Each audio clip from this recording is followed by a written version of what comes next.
ఎక్కించుకుంటే రాత్రి మందుకు పైసలు వెళ్తాయి. ఆపుతున్నా ఆపుతున్నా.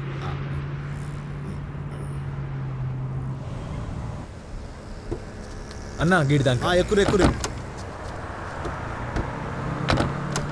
కొంచెం డోర్ గట్టిగా ఎయ్.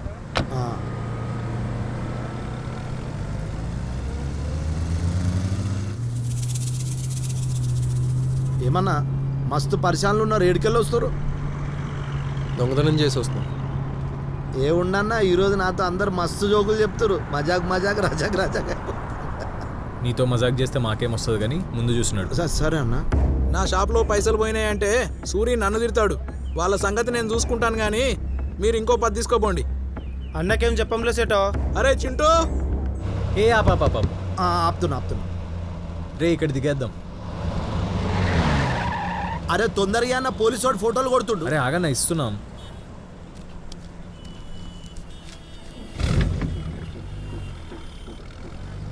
ఇక్కడ ఆపినవేంద్రా? ఇక్కడ నుంచి క్యాబ్ బుక్ చేసుకుందాం. దొంగతనం అంటే తడిసిపోయింది కదరా నీకు? నిజంగా రా.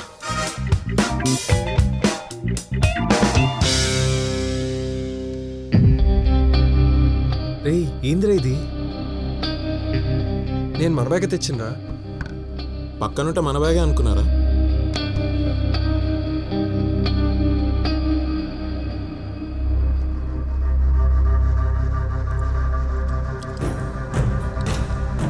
అబ్బా ఇందులో కోట్లు ఉన్నట్లు లాక్.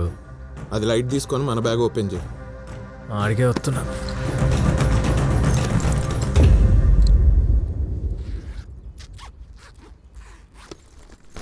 జనార్దన్ జిందాబాద్. మినిమం 20 ఉండాలి. 20 కష్టం కానీ కనీసం 10 లక్షలు ఉంటాయిరా. అమ్మా 10 లక్షలు చూస్తే కళ్ళు తిరుగుతున్నారా? ఫ్యూచర్లో ఎప్పుడైనా ₹1,00,00,000 చూస్తే హార్ట్ అటాక్ వచ్చి పోతంగా వచ్చు. అంత ఛాన్స్ మీకు లేదురా. ₹1,00,00,000 అంటే నేనే మీ ఇద్దరిని మర్డర్ చేస్తాను. నోరు ముయ్యండి రా. అరే కిరణ్, ఆ బ్యాక్ డోర్ అడిగి కాల్ కొట్టి పైసలు రెడీ అని అని చెప్పు. సరే. అరే అభి, ఈ బ్యాగ్ తీసి ముక్కలుగా చేసి బయటపడేసి సూరిగాడి గ్యాంగ్ చూస్తే ఈ బ్యాగ్ గుర్తుపడతారు. కరెక్టే.